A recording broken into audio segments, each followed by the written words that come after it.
I'm Dr. Debra Emmons. I'm the Vice President and Chief Technology Officer at the Aerospace Corporation, where we are solving the hardest problems in space. So a little bit about me. In that role, I manage our $60 million plus R&D portfolio and set our technology, strategies, and priorities. Also manage our experimental prototypes, our Commercial Space Futures Office, and our Solution Accelerator. So very much around the innovation pipeline, and this is, of course, what we're going to be talking a lot about today with our panelists. So I want to thank you all for joining me on this panel discussion. It is mission requirements driving space R&D needs. Certainly the pace and complexity of today's space missions is really driving us to see innovation and more investment there in our research. This is really going to be a panel that gives you the opportunity here to hear from leaders in industry and government addressing the space community's needs and challenges. And we're going to include topics today to delve into that include space as a critical infrastructure, advanced propulsion systems, and space exploration technologies. I am joined here on the stage here with a couple of our panelists, and then there's one in Zoom land, and I will introduce you to our esteemed panelists.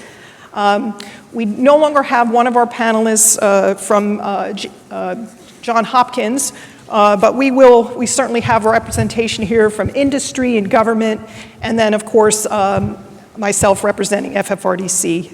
So let's introduce you here to our panelists, and then I want to also let you know a little bit about the format. So we'll get to know our panelists, and then we're going to go right into sort of the deep dive into, the topics that I mentioned, the space as a critical infrastructure, and then space technologies and the like. And then we'll have the conversations here, and then we'll have an opportunity to hear from you all. So you should submit questions as we go, and we will, take some of those as we go, and then we'll set some time aside at the end to be able to talk through any more questions that emerge as you hear from each of the panelists. And then we'll kind of have a close and do a little bit of a lightning round. All right, so let's introduce you here to our panelists. We're first joined here by Diane Donnelly, Chief Engineer for Ignite and Product Centers at Lockheed Martin. With nearly 2 decades of experience, Diana has led cutting-edge programs and teams focused on transitioning innovative technologies to production while shaping Lockheed Martin's product and technology strategies. So welcome to Diana. On the Zoom line, we have Dr. Bryan Dorland, Principal Director for Space Technology in the Office of the Assistant Secretary of Defense for Critical Technologies. Dr. Dorland serves as the DoD's CTO for Space Capabilities, and he works across defense and intelligence and international partnerships to advance mission-critical space technologies. Welcome, Dr. Dorland. And then we have Kristin Houston, President of the Space Propulsion and Power System Sector at L3Harris. Kristin oversees propulsion and power systems that enable launch and in-space operations. She brings a wealth of experience from leadership roles in defense, aerospace, and commercial technology programs. So again, welcome to all of you, and glad to set the stage, and let's get right to talking about space as a critical infrastructure. So we've seen certainly in the news the topic of relegating, if you will, space as a critical infrastructure has been one that's had some debate. But what doesn't get debate certainly is that space is one of the fastest growing markets of the global economy. There are estimates here that space will grow by a factor of 3 by 2030, 1.4 trillion are some of the numbers here. And certainly, space systems are essential for so much of what we do. So whether they're formally designated as a sector of critical infrastructure, which they have been by the CISA, the Cybersecurity and Infrastructure Security Agency, we know that they are, that space serves as a key enabler, as the backbone to modern society, basically key for global comms and banking, navigation, defense, climate monitoring. I can go on. And certainly, we know that consequences could be dire or would be dire if there was a disruption to any of that. So I want to start here and talk a little bit to ask some questions here of the panelists about space as a critical infrastructure. And so I'm going to start with our government perspective, Dr. Dorland. So from the perspective of the DoD, how do you see the designation of space as a critical infrastructure influencing the national security policy? And then maybe adding on to that, what are the most significant threats, and how do you see the DoD working to address them?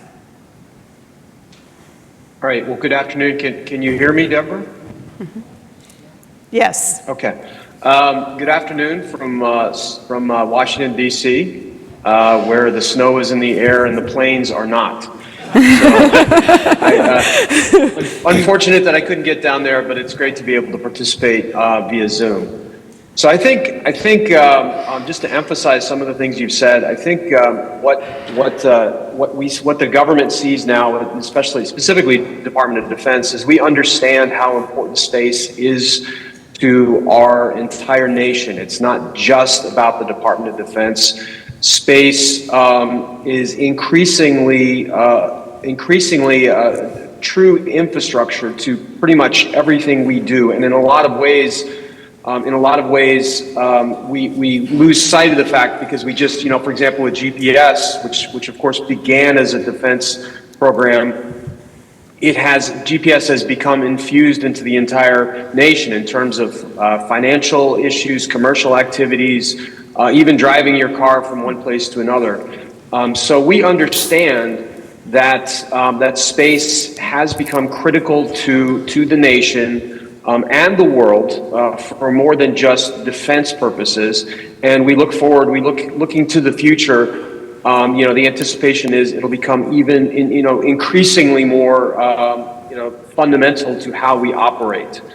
So given that, our primary responsibility to the nation as the Department of Defense is to ensure that we have the ability to protect our critical assets, and those include both defense assets, but they also include commercial interests. They include those of our allies, and so forth. So just looking ahead, you mentioned threats. When we look out ahead, we see a number of areas where there are some concerns. And as the CTO, as the Chief Technology Officer for the Department of Defense for Space, it is my responsibility and our team's responsibility to ensure that we understand what we think other nations are doing, and from a technology perspective, how we can maintain and in fact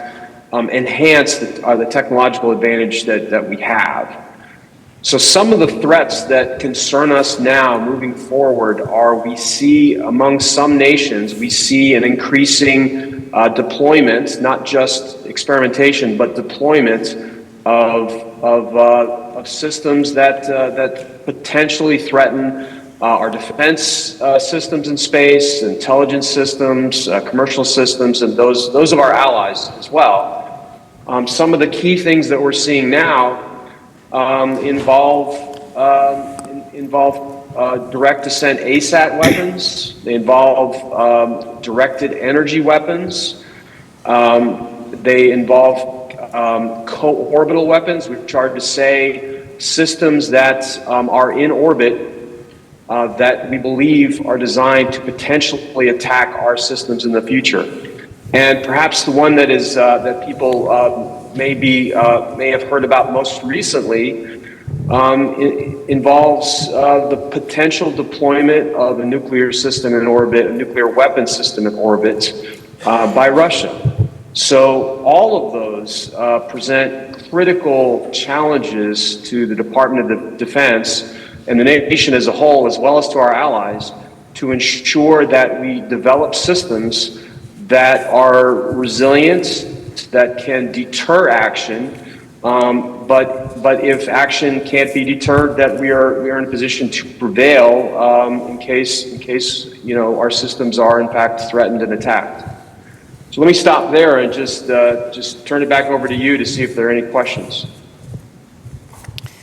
Yeah, thank you, Dr. Dorland. So maybe building on that, and we can then circle back to see if we have any audience-related questions on that topic. I want to turn it over and maybe get a little bit of the industry perspective here. So Diana, what role does Lockheed Martin's IGNITE program play here in designing resilient systems for space? And maybe related, how do you prioritize resiliency in the face of this growing reliance on our space assets? That's a great question, thank you. So I think, as we all just heard, resilience is becoming increasingly important. And traditionally in space, we've thought of resiliency as point-to-point. So taking the example of a GPS system, if someone is jamming GPS, we can increase signal power, and you see us doing that on our modern GPS 3F satellites. If someone is spoofing a GPS system on the end node, the receiving node, we can add authentication or other means. We're beefing up point-to-point. But the shift to how critical space has become as infrastructure is leading us at IGNITE to really think about it as resilience at a holistic level. If you think about something as familiar as driving a car down the road, if you get in an accident, you can pull over to the shoulder. You can go down the surface road. If the traffic light goes down, everyone knows, take a turn like a stop sign. And if somebody crashes their car and can't drive it and gets hurt, emergency vehicles come with lights and sirens flashing. Everybody gets out of the way. They'll take you to the hospital. And so that's resilience. That's resilience through excess capacity, that's resilience through CONOP, and that's resilience through prioritization. And all those aspects now have to be thought of in terms of our space infrastructure. So that's really where we're focusing a lot of effort today in terms of we have a stack of tasking that needs to be done. We have a lot of dissimilar nodes up in space that could potentially run that task. So how do we autonomously deploy those tasks to those edge nodes? And then via prioritization, via monitoring the health of those nodes, autonomously redirect tasking so that we get the information we need, we get the tasking we need as robustly as possible, distribute against all those nodes, knowing some of them will go down either inadvertently or on purpose. And so that's really a critical focus area for us right now. Okay, yes, so very much this topic of moving away from the nodes and really thinking about all of that more holistic look at this and the interplay there. So Kristin, now given Aerojet Rocketdyne's propulsion expertise, how do you see advancements in the propulsion systems now increasing this need for resiliency in our critical space infrastructure? Yeah, well, thanks, and great discussion. Thanks for letting us be here today. When I think about the need for resiliency, we need to replenish and restore lost capabilities, have that ability to do that, but also we think about distributing more of that critical functionality across many satellites. So we're seeing a lot more in the proliferated constellations, and that's not just about constellations in LEO, but really truly making more proliferated constellations across LEO, MEO, GEO, mixing low-cost, medium-cost, exquisite systems, and really trying to get that more proliferation out.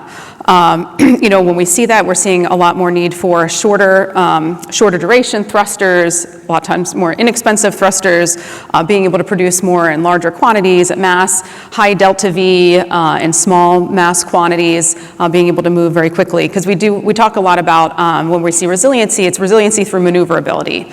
And how do we be able to maneuver, whether it's across from orbit to orbit, in chaotic orbits, proactively, offensively, defensively, needing to be able to have more maneuverability through space, and then the propulsion elements that come with that. So we're looking at a mixture of whether it's chemical, electric, nuclear propulsion. There's a lot of needs and combination of needs to be able to have that resiliency in space. And actually, and also when we think about very low Earth orbit and VLEO, the air breathing systems that kind of give us unlimited maneuverability because the air is constantly there, right? So a lot of changes. We talk about dynamic space operations and that need for maneuverability. What we're doing, I already mentioned, we work through chemical propulsion and looking at more high-performing propellants, options for refueling, higher power, higher ISP electric systems, looking at our upper stage engines with longer duration, being able to have multi-restarts, and just recognizing that space is now a lot more congested and contested, and the maneuverability that's going to be required as part of that. Great, very good. So certainly a lot here about maneuverability, and really in the operation space, I think that's really also where we're going to be challenged as we think about space as a critical infrastructure. So let me just see if we have an audience-related question in this area of space as a critical infrastructure. Otherwise, I will move on to space exploration technologies. Let's see.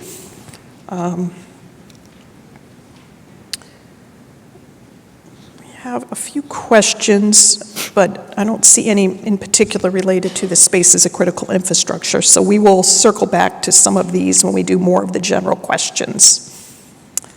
Okay, so let's talk a little bit about our space exploration technologies. Certainly, if you look now at some of our lunar missions, such as Artemis, that is laying the groundwork for future Mars exploration, I think we can think about how some of our exploration architectures are evolving and how there's some differences in the infrastructure that are going to allow for greater mission success. And so when you think about as well space technologies, there's a number of the advanced ones here that are starting to drive our current lunar missions and the future lunar missions, and then laying the groundwork for Mars. Some of these might be advanced propulsion systems, and we've talked some about that, robotic systems and rovers and habitats, navigation and landing, radiation protection. So there's a pretty large number of technologies that actually need to be enhanced here and developed to be able to support this lunar and Mars exploration. So why don't we talk a little bit about some of those technologies themselves. So I'm going to start here with Kristin, and think about a little bit more towards sustainability. Of course, now when we think of power sources, everything is about bringing, your power sources from the individual mission standpoint.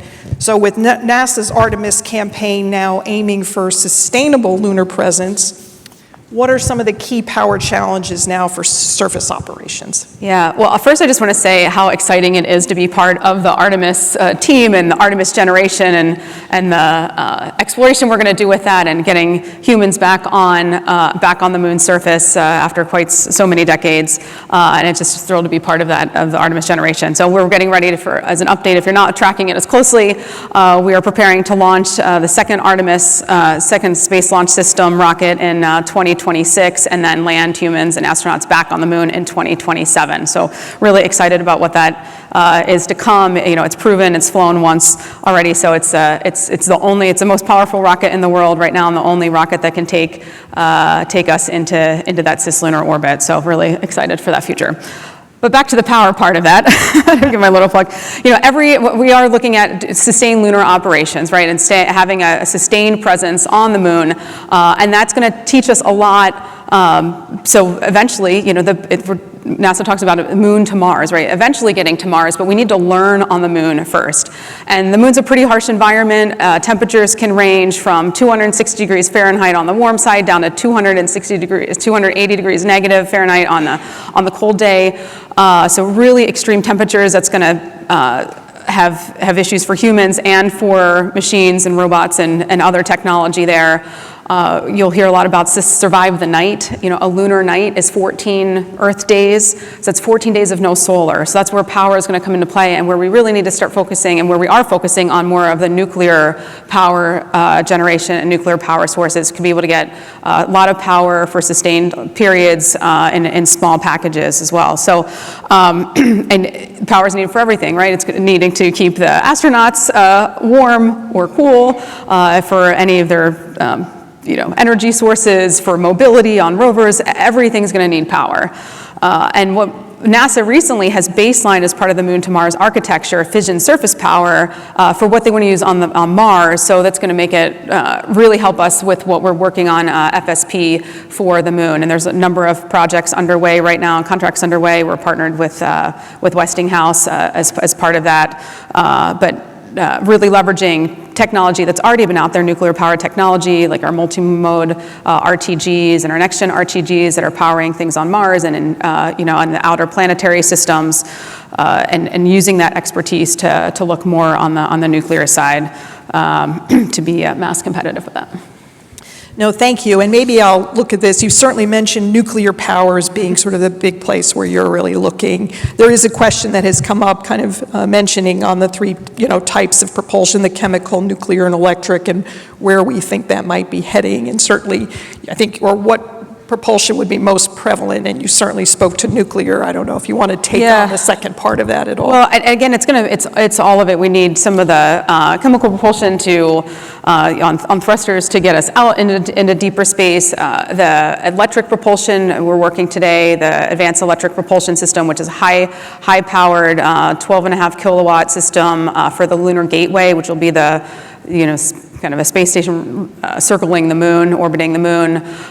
There's going to need to be nuclear propulsion, nuclear power as well. So it really is a combination of solutions that's going to be needed across the board. Right, yes. Okay, very good. So let me turn over then to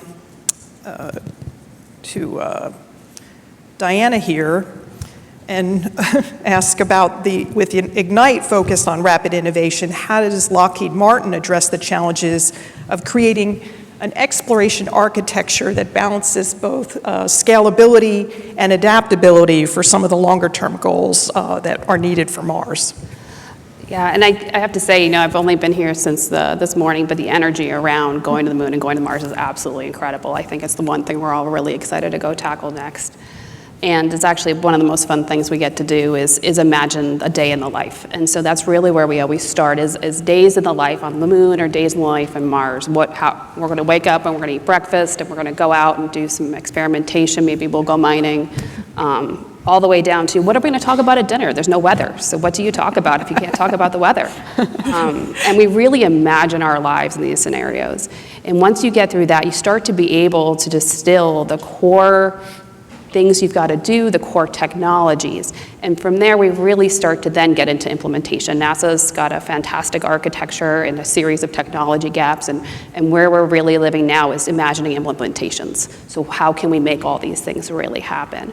And so I think we talked a little bit about power. So for power, we can imagine where you'd want to have multiple different power sources. So how do you build a power depot that's flexible enough to handle hydrogen and methane, because we would want one maybe more for the moon and maybe one for Mars, and how do you make that happen? Our space infrastructure is likely to build slowly over time, so you want it to be modular. How can I build up and keep this affordable so we can keep progress going? And so that's really where we're focused now, where are the core building blocks, things like soft goods, so inflatables.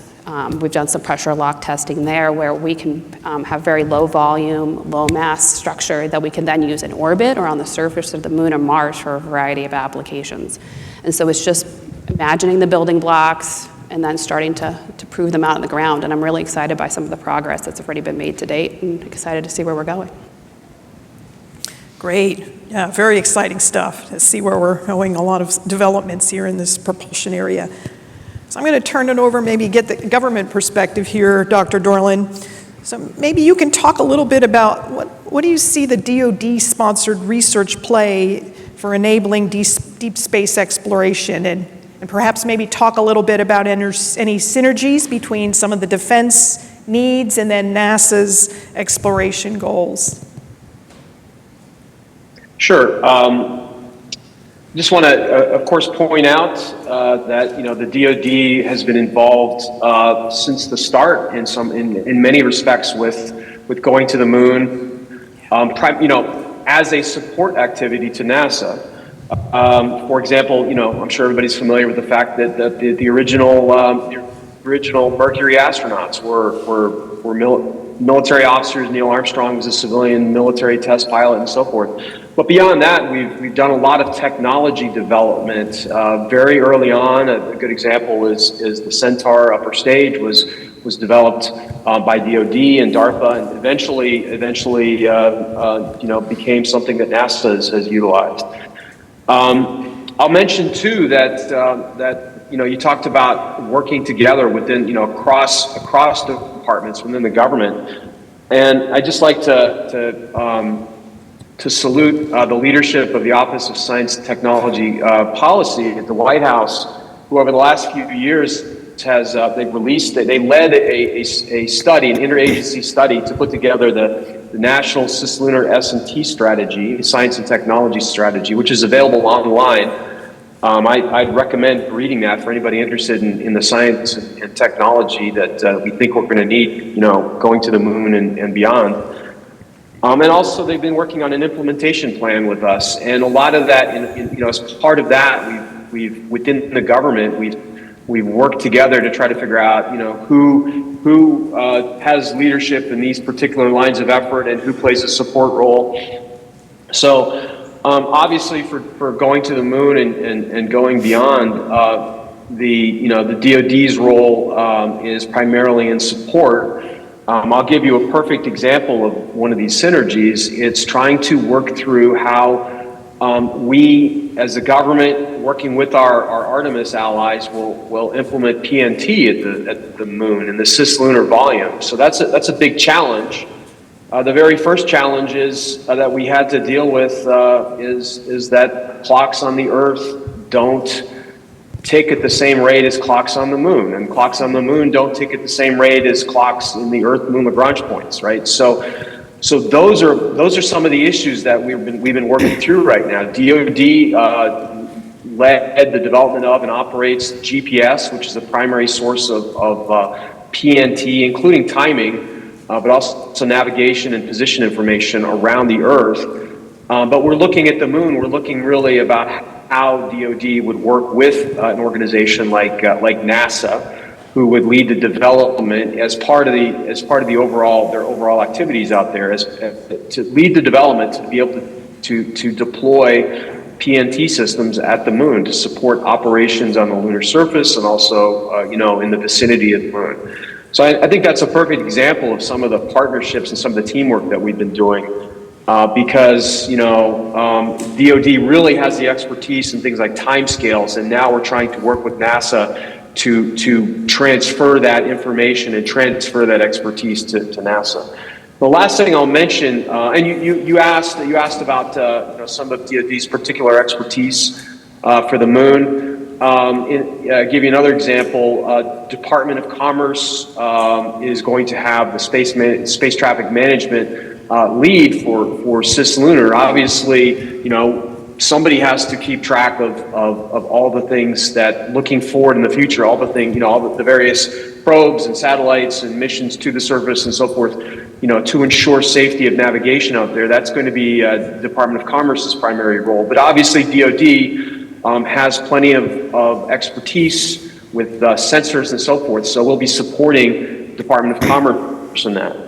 The last thing I'll mention too is I'll just mention that DARPA has really led the way in some of these areas, and they recently completed what they call the Luna 10 study. And the Luna 10 is fascinating. DARPA is looking at the moon, and they basically asked a very simple question: what would it take to develop the civil infrastructure to support a commercial activities, the infrastructure on the surface of the moon to support commercial activities on the moon. So I've been part of the development of that, and so I would just suggest that people keep their eyes out for that, because this year they're going to release their report. And it's a fascinating report. It's primarily contributions from commerce and industry, ideas about how to do things like what sort of power, how would we distribute power on the moon, how would we distribute communications, that sort of thing, all to support a future lunar economy. So I think that sort of covers, in general, where we are with this. We're very interested in the development of new technologies to support getting to the moon and beyond. But our primary role right now is really to support the other government leads in these areas. Yeah, thank you. I think really interesting here, sort of the interconnectivity here, as you mentioned, and again, towards that sustained lunar economy you mentioned. So I wanted to maybe just circle back here just with Kristin and Diana a little more on these advanced propulsion systems before we pivot to sort of innovation more broadly. We've certainly seen that in-space propulsion, orbital refueling, space depots are transforming the logistics and the economies of space operations. And there was a mention already about space depots that they could really serve as the enablers for sustained lunar and Martian exploration, and helping here design to be able to facilitate the storage and production of any kind of resource, whether that's fuel or water and oxygen. So I do want to maybe circle back here and just go a little deeper in some of this propulsion area with the panelists here, and then we'll pivot. So maybe just, Diana, back over to you. You mentioned the space depots. Can you talk a little bit more about how Lockheed is using or exploring the use of space depots to be able to kind of support the long-term sustainment? And what are those challenges involved there? Yeah. I think space depots feature in every one of the future sustained exploration architectures. I think at some point you hit the tipping point where it's economically infeasible to start lifting all those things out of Earth gravity, and you move on to depots, be they in LEO orbit, be they in cislunar orbit, or be they even on the surface of the moon. We will need caches to be able to sustain a rapid cadence of exploration. Some of the key challenges there, I think one of the big ones that we're currently tackling head on is the cryocooling. So being able to maintain temperature, avoid boil off, because if you ever look at the amount, I think it's something like even cooled, you can lose up to 4% a month of your fuel storage. So unless you're planning to be just in time to every fuel delivery, if you want long-term fuel storage, you're going to have a very good cryocooling system. We have a lot of experience with cryocoolers for different applications, but nothing at the scale that's going to be required. So I think that's a very cool technical challenge we've got to hit. But longer term for the depot architecture, I think the biggest challenge is actually economic. So do we think we're going to hit a cadence of space exploration that will actually make this economically viable? Will there be enough of an incentive in terms of profit for commercial companies to want to massively invest in a space infrastructure that allows for a depot structure to hit, a trip to Mars maybe every 26 months or so? I think that's going to be a big hurdle for us to hop over. I think the technical challenges are all very solvable, but I think the biggest barrier to entry in terms of a depot-centric architecture or even sustained lunar or Mars development in general will definitely be the economic barrier. Yeah, so economic and then cryocoolers at scale here. Yeah, they sound expensive, so. They're very expensive. Yes, very much so. So, and maybe one more for you, Kristin, here. Again, we are talking a lot more about expansion of operations. We've talked more about lunar, so we are talking about going well beyond the low Earth orbit world. So how do you see, again, you've talked some about that affecting propulsion, but maybe in the grander roadmap here, how do you see that affecting the propulsion? Yeah, some of what I have said, the need for the multi-different propulsion sources, because we are going to need to have continued and increased in-space maneuverability, right? Whether it's for resiliency or even just to get things where we want them to go. Because we're, like you said, beyond LEO, there's going to be a lot more out in MEO and GEO and beyond. And I think one of the things we're seeing too is that there's not very many launchers that can get things as far as we're going to want to go. So there's going to be a much larger need for kind of in-space tugs and what the requirements will be for that. So I think a lot of that's still kind of in the infancy of being shaped of what those requirements might look like, what those missions might look like. And I think when we think about it too, it's, back to what Diana was saying, is in terms of the economic hurdle of it, it's really understanding and trying to get a good handle on what is that mission going to look like, being able to partner with those that are doing it and understanding that so that then we can be innovative in terms of developing what the right solutions are. And I think there's still a lot of development in understanding what those missions may be, whether it's on the kind of commercial side, whether it's military side, it goes across that need of really trying to understand what those missions might look like, how do we do that, because this is, a lot of what we're doing is long cycle development and not very quick, so we're projecting pretty far out into the future. We want it to be more quickly, but it's trying to balance how quickly can we innovate, but what are those real needs, and then what's the kind of economic benefit of being able to do that too. So we're investing and putting our resources in the place to do that. Yeah. Okay. Yes. So very much a delicate dance here. All right, so let's talk. We have a lot of questions coming in, and we will definitely have time here for that. I want to cover a few more areas, and then we'll definitely allow time here. I see questions coming in kind of across the gamut of things that we've been talking about, and then in some areas that we haven't yet quite touched upon. So let's talk in the broader area of innovation here. We talked already about transitioning, moving away from sort of single point assets to large interconnected networks. And that has implications in terms of the way you think about architectures and how, as well, you actually design and then test and then operate, very much so. So I think all of this has caused a call for more novel approaches as we think about these systems. So a lot of things are driving that, or needs for thinking about things some differently. And so I guess maybe I'll turn to Dr. Dorland first. How is your office fostering innovation in system architecture and or any other parts of that life cycle beyond architecture to ensure mission success in contested environments? So we work very, very closely with Space Force and Space Command and other components of the departments that develop and transition these types of systems.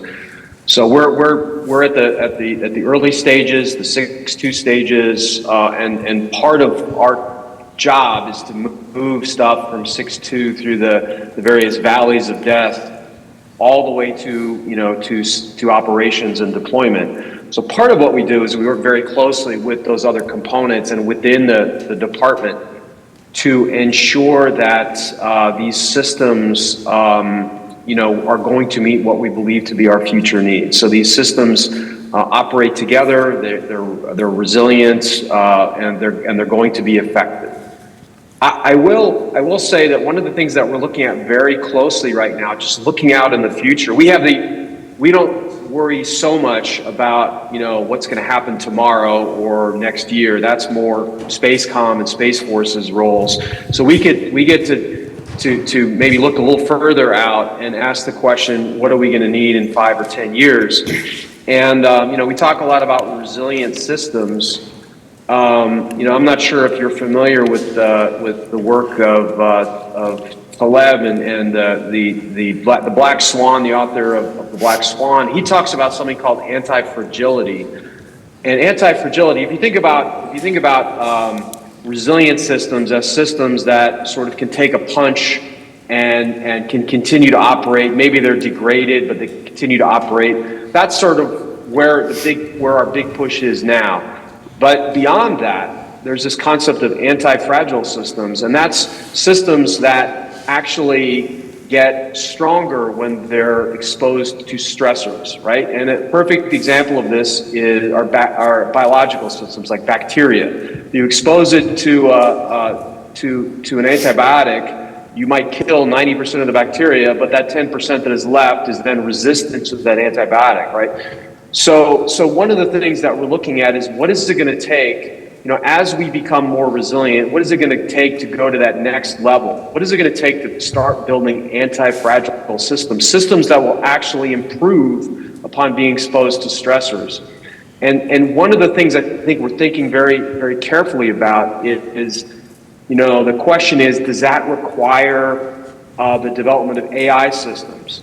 So, we talk about 5 or 10 years in the future, we talk about these systems, exposing them to stressors. Do these systems then have to somehow learn how to overcome these these sources of stress to them, and then they become more powerful, more effective after that. So I think if you're talking about sort of longer term, I think a lot of what we think is of the most interest and potentially the most useful to us in terms of our capabilities is probably along the lines of AI and actually getting autonomous, not automated, but actually autonomous systems up into orbit, and then ensuring that they can respond to threats in a sort of more than resilient way to these sorts of things. So does that answer your question? Yes, and I think no panel would be complete if we're going to talk about new technologies and importance in space applications if we didn't talk about AI. So, and I think the way you've kind of captured that in terms of beyond the resiliency with the anti-fragile systems is a pretty interesting area for discussion here. So yes, let me now turn here to our other panelists here, and I'll see if there's any questions question. Well, I'll turn to the panelists here, and then I'll tee up maybe some questions if we've got them. So Diana, maybe over to you. What role does Ignite play in driving innovation for interconnected systems, and what lessons are you learning from that as you set that up that could be applied to the broader space ecosystem? So it sounds very obvious, but making things work together that originally weren't intended to is actually a very hard problem. That sounds very obvious, but that's a lot of what we do at Lockheed Martin. We're an end-to-end integrator, and so we spend a lot of time with the classic Apollo 13 concept, right? You got to make the whole this fit into the hole for that, using nothing but this. With that, you can do it. It's painful, it's inefficient, and your solution is not very robust, right? It's a plastic bag and duct tape. And so designing systems from the beginning to work together, that is really the key that, that unlocks the future of a joint sustained space exploration campaign and a joint space economy. And all that comes back to standards, and that might sound a little bit boring, but we spend a lot of time engaging with industry, engaging with our governments, engaging with academia to understand the broad swath of use cases and help implement and drive forward new standards for space and space exploration. If you think back to a terrestrial example, standardized shipping containers unlocked a global shipping economy because all of a sudden everybody could fit on the same boats and use the same crane and use the same railroad and use the same trucks. What is the equivalent for space? How do we get to that enough standardization in terms of our interfaces that we can all work together to be incredibly efficient and really take that next leapfrog forward while maintaining our uniqueness, our contents, of those containers specifically. So that's one big area we're focused on is helping to drive forward that standards. The other lesson, I don't know if it's a lesson, maybe a lesson we haven't learned yet, but we're about to, is the incredible importance of cybersecurity in space. So space has always been somewhat of a high ground for cyber for a variety of reasons, and that is definitely no longer the case. And so we're seeing an increasing emphasis, both from a policy position, from a threat environment position, and from just we know is coming.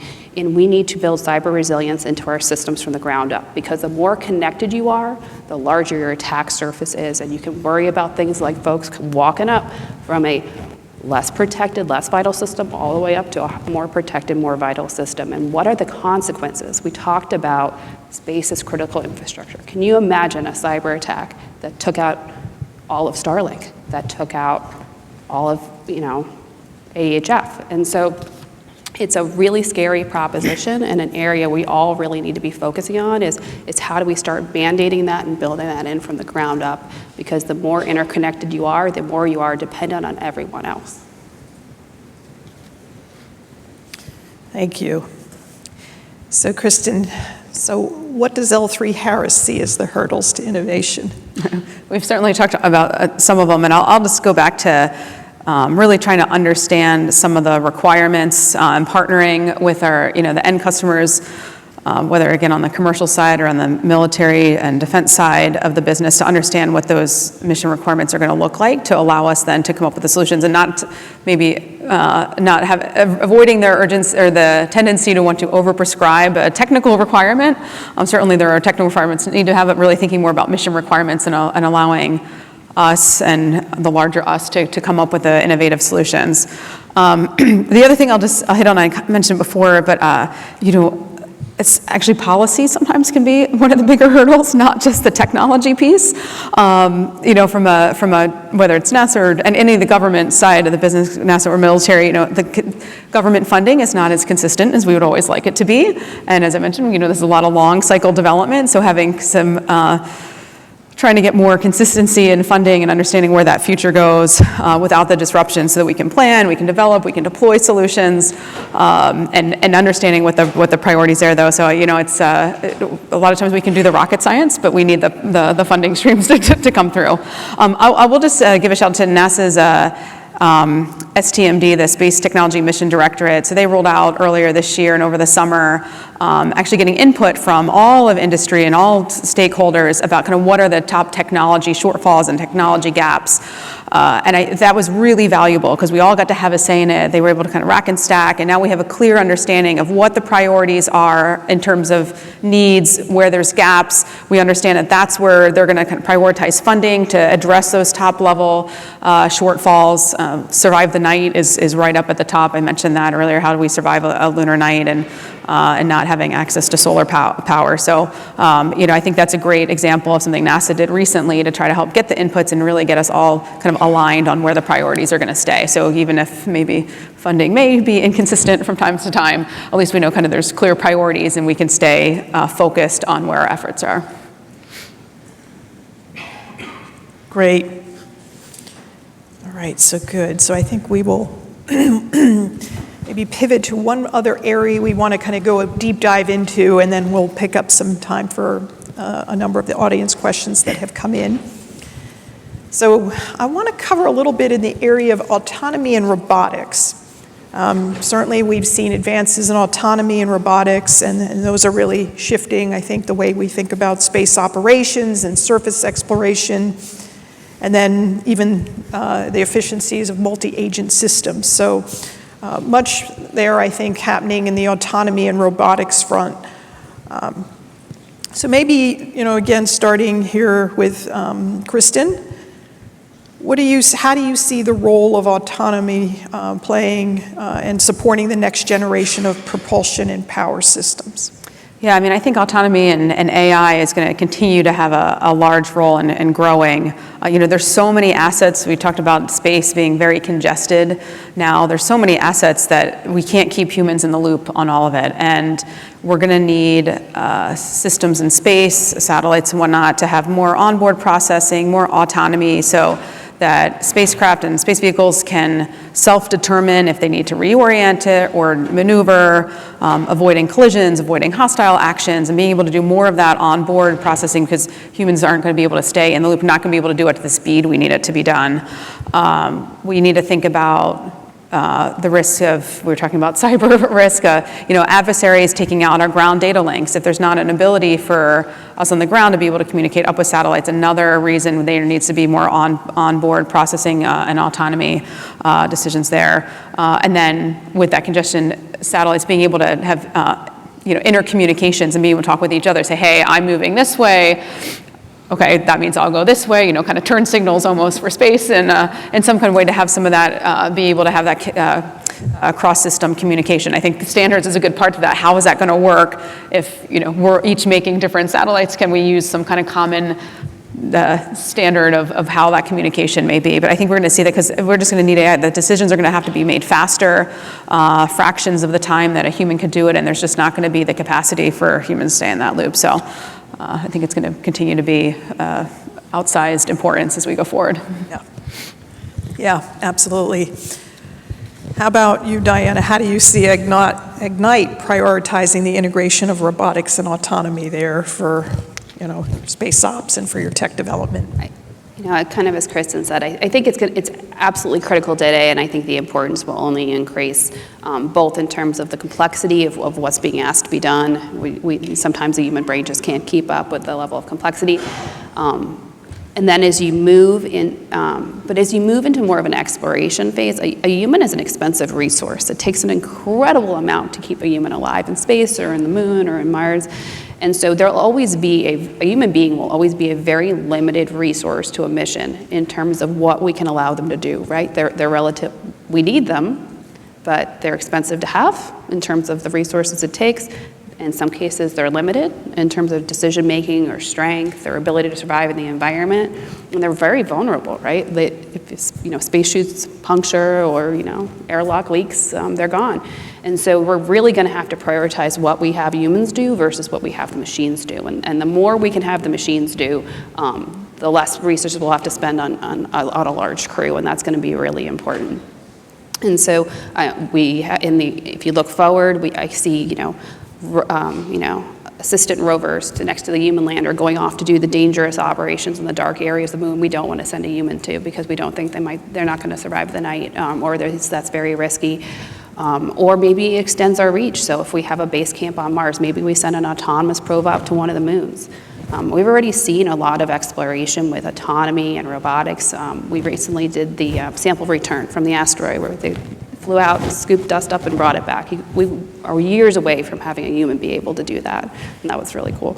And so I think it is going to be a critical part.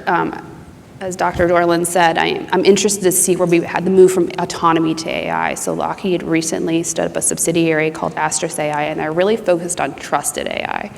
And that's going to be an important development for us. So anybody who's ever gotten a really garbage answer from ChatGPT, you can imagine why we don't want ChatGPT running our human critical systems or even mission critical systems. And so getting AI to a point where we can trust it, to the point where we understand its decision making and where we'll let it run systems that are keeping people alive, keeping critical infrastructure running, that's an area we're really focusing on because we need that level of trust, that level of reliability in order to be able to turn over the controls. Yeah, thank you. I certainly resonate with that. That's certainly part. Getting to that trusted AI is a big part of the investments that we are making at Aerospace too, with our AI strategy. So Dr. Dorland, maybe how do you see DoD investing now in autonomy to improve operational efficiency and safety in space ops? Yeah, that's a great question. I'll note that we've already seen other nations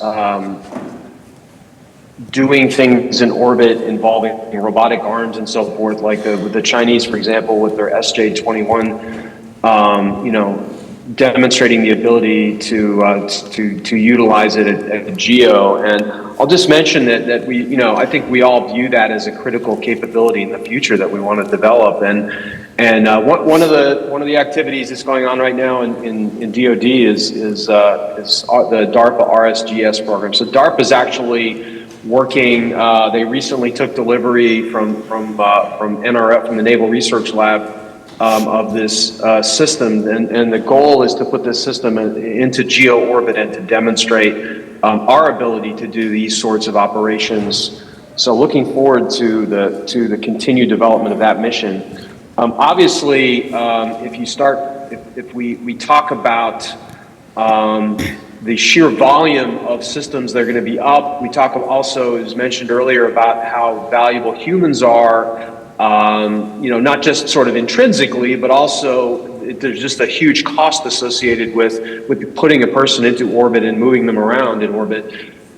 There's going to be, the future, we see the future in many respects as being systems, these on-orbit systems that are designed specifically to be able to refuel and potentially repair other systems, whether they're DoD systems or commercial systems, be able to do that on orbit.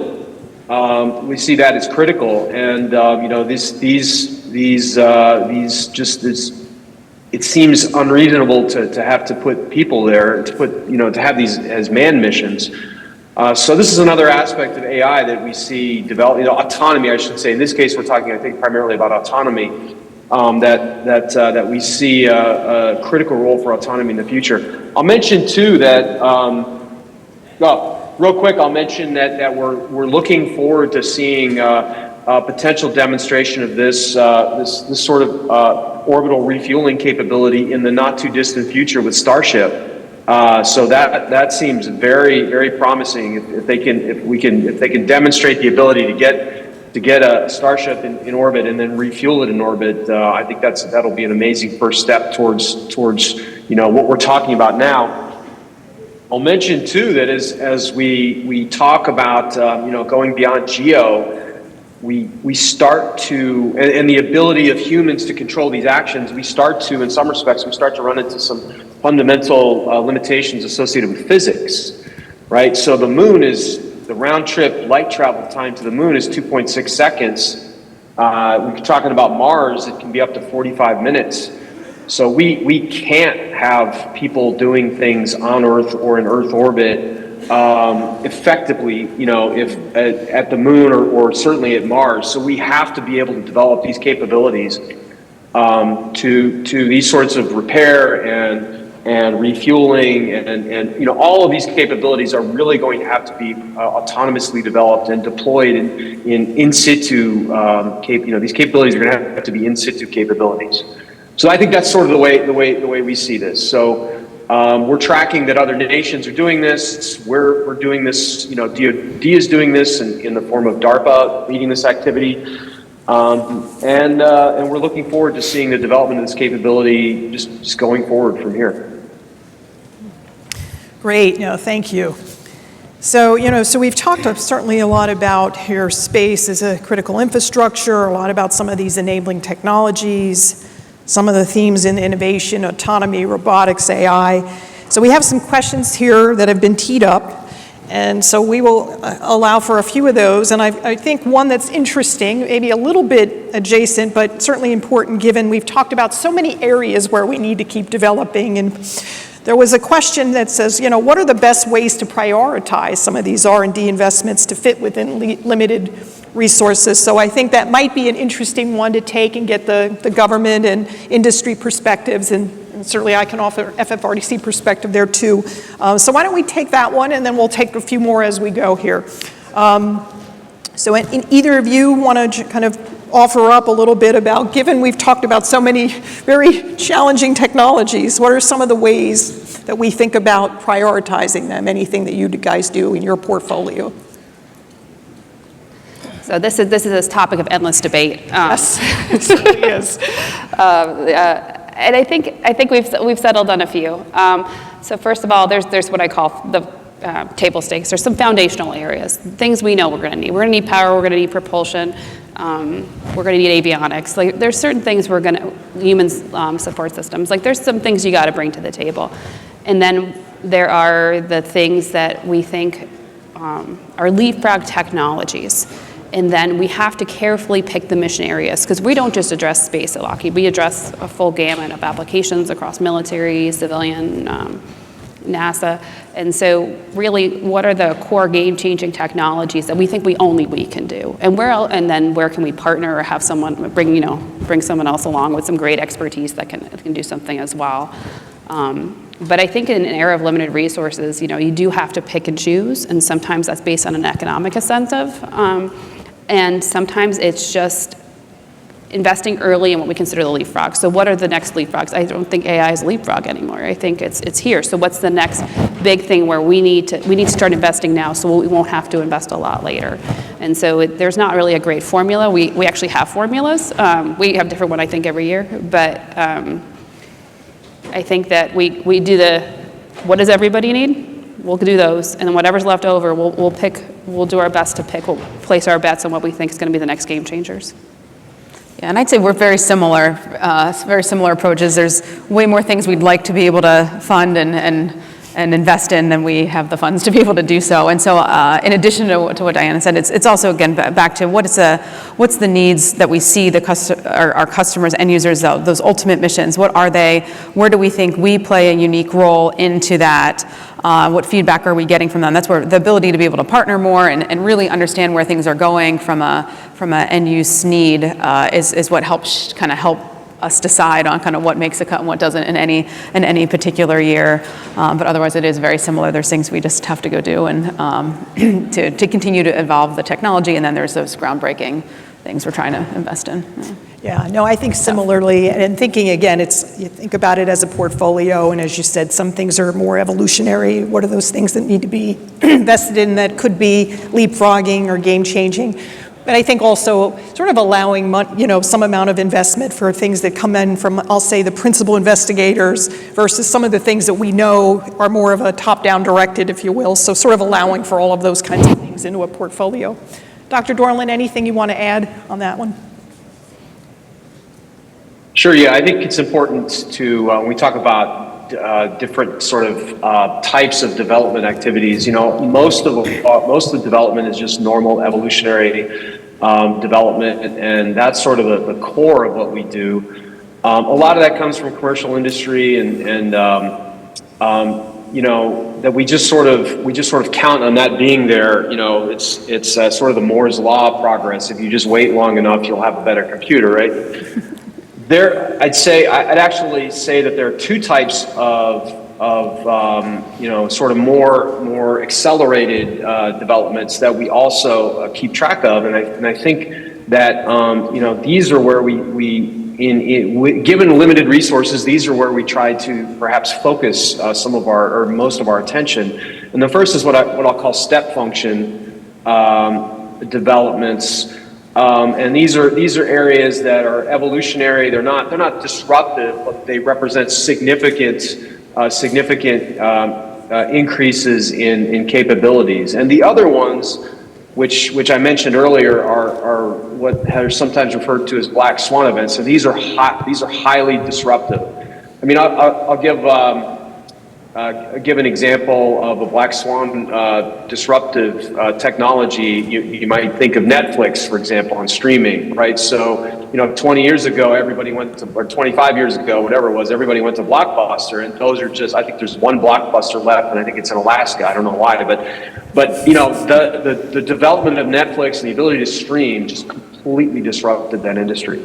So we have to be, this is sort of a double-sided coin for us. We have to be wary. We have to make sure that we don't get Netflixed, if you will, by somebody else. But we also have to we have to make sure that we can try to spot those very disruptive technological advances for us, and we can pounce on those when necessary. I'll mention too that it's sort of a different aspect of prioritization.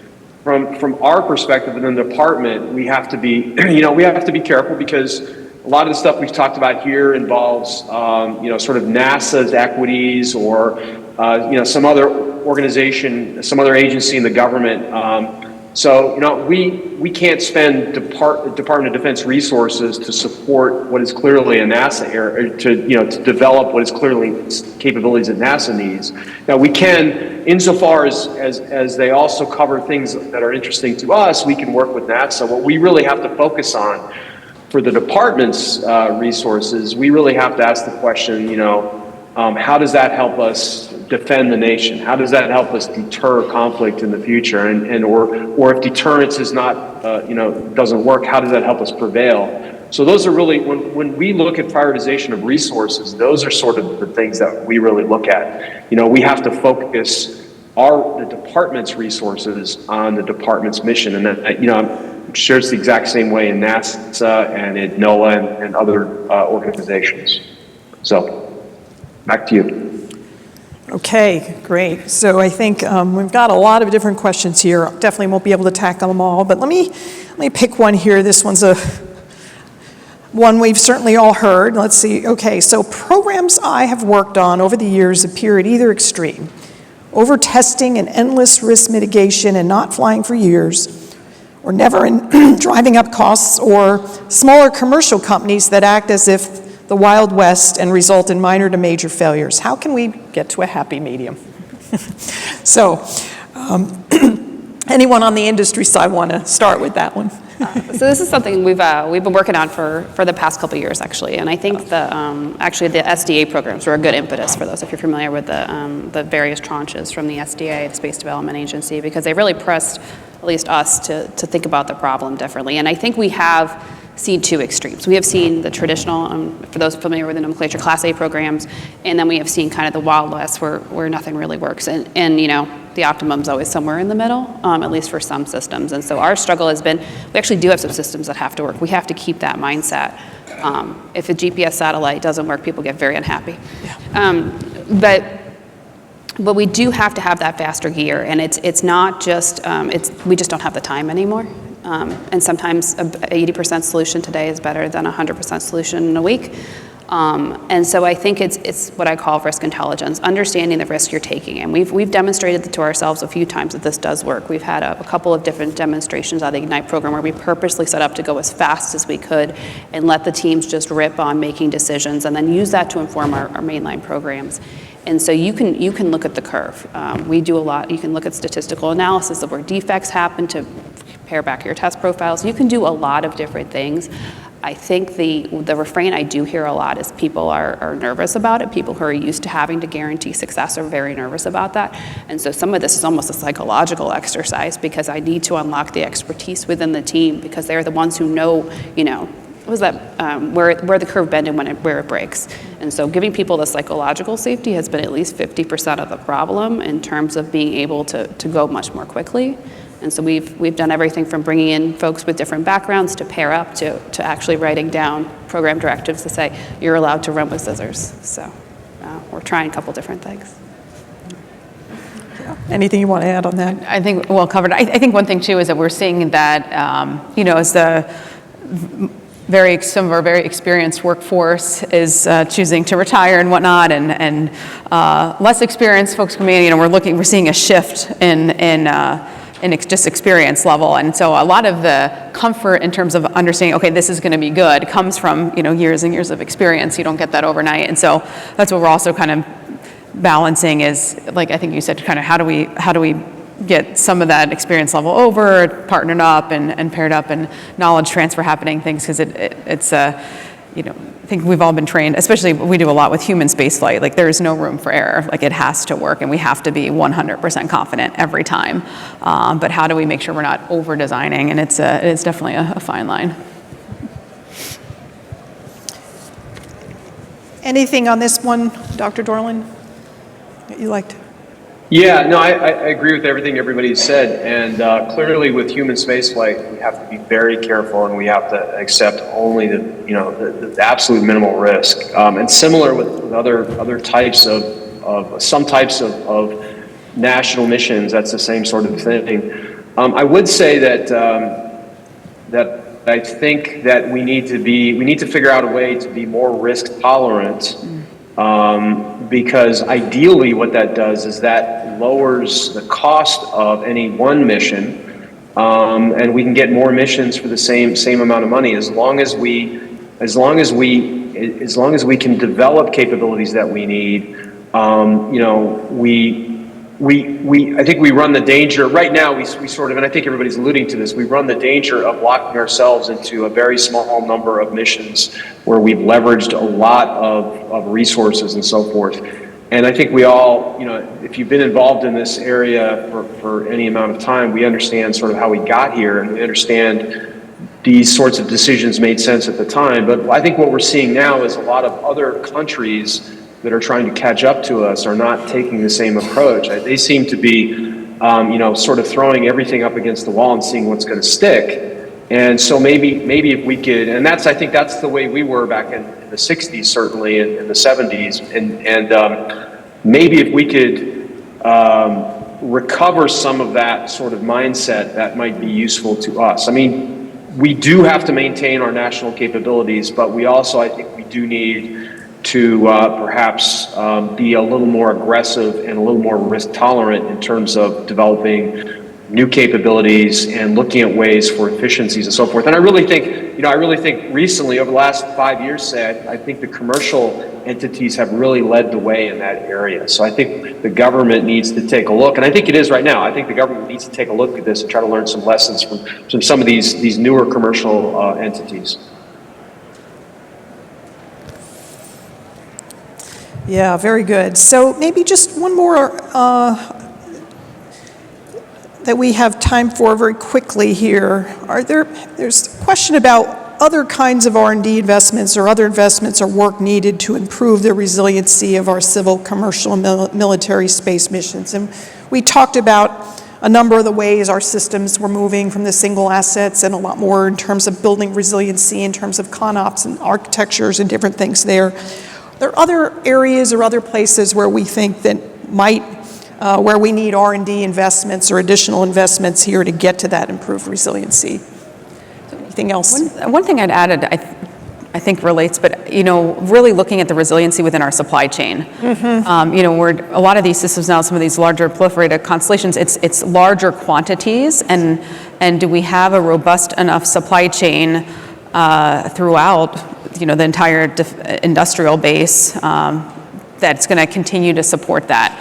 I think we've often been, over the past many years, driven to be much more lean, single sourcing, and then I know I'm living it right now, I'm sure we're all living it, with, kind of your eggs are kind of all in one basket with a specific supplier, a specific technology, and I think we really are seeing now we need to have much more diversity across the supply chain, multiple sources, again, and that's going to give us ability to scale up, to move more quickly, get more competition across the supply base, but I think really ensuring that entirety of the supply base is strong, and that we have the right skill sets, and that skill set's not just, engineers, but the technicians, welders, all of the skills that are required to make the space industry base work. I think we have to really think through that too. Yeah, very good. So I think one thing, we're kind of close to the end here. I wanted to do a quick lightning round with the panelists here to give everybody one more minute to just kind of close out here. Again, I think we've had a robust discussion. There's a lot of questions here that have come in and we haven't been able to take care of, but you may have time afterwards. I'd encourage you all to kind of reach out here to the panelists or myself for any follow-up. So let's see, before we wrap, one final question as part of our lightning round. I'm going to give you each a minute or so. In your view, what single strategic or technological development will have the greatest impact on the future space missions and the space ecosystem? And we'll start with you. All right. So last month, all of Lockheed Martin Space E&T got together for our all hands, and a gentleman named Joe Buck, who's one of our quantum subject matter experts, got up and said, "Good news, everybody! All the stuff I studied in college is now a reality. I can actually do it." And so he showed us a quantum imaging demonstration, and now and it was amazing. And at the end, he said, "By the way, if you're not thinking about how quantum is going to change everything you do in all of your systems, you should be." And I was like, "Oh shoot! Well, I guess I'm going to have to go figure that out."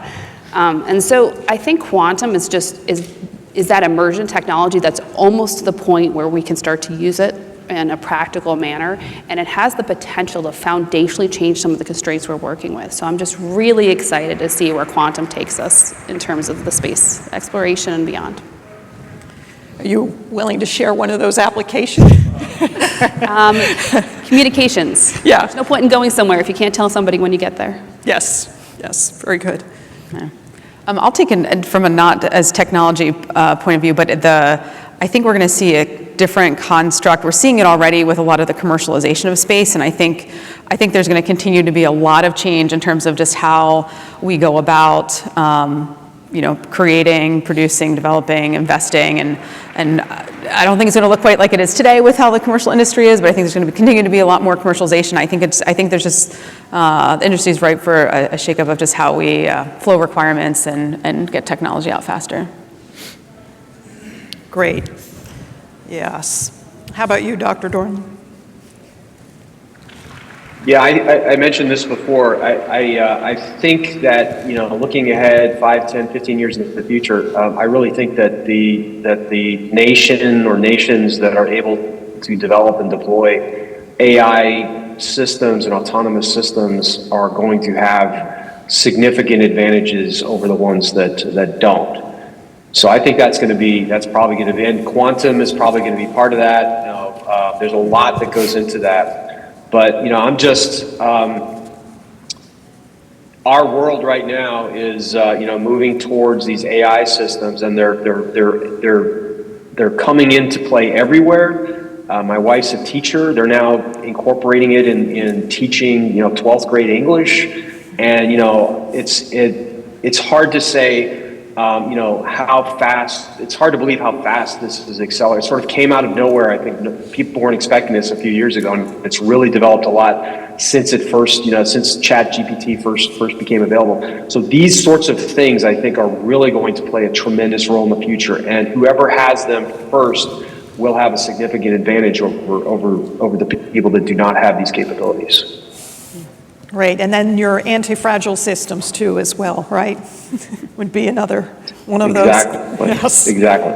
Yep. But no, it goes into a lot more than that. Not to use up everybody's time, but a really simple example is latency. I mean, if you've read that book, Kill Chain, the author there makes this point about anytime you have humans in the loop, things will take minutes or hours or days or months. You put a computer in a loop that can make decisions autonomously, it takes milliseconds to do that sort of thing. So those are the sort of huge leaps that this type of technology, in my opinion, that's the promise of it being able to deliver. So those are the sorts of things that are both promising and a little scary. So. Yes. Well, very good. Well, I want to thank everybody for sticking with us and having some good questions here that have come in. Didn't get to tackle them all, but I think hopefully enjoyed the discussion here across the board from our panelists. And again, thank you for the time, and I would encourage you to reach out to us if you have any follow-up questions after the session. Thank you. Thank you.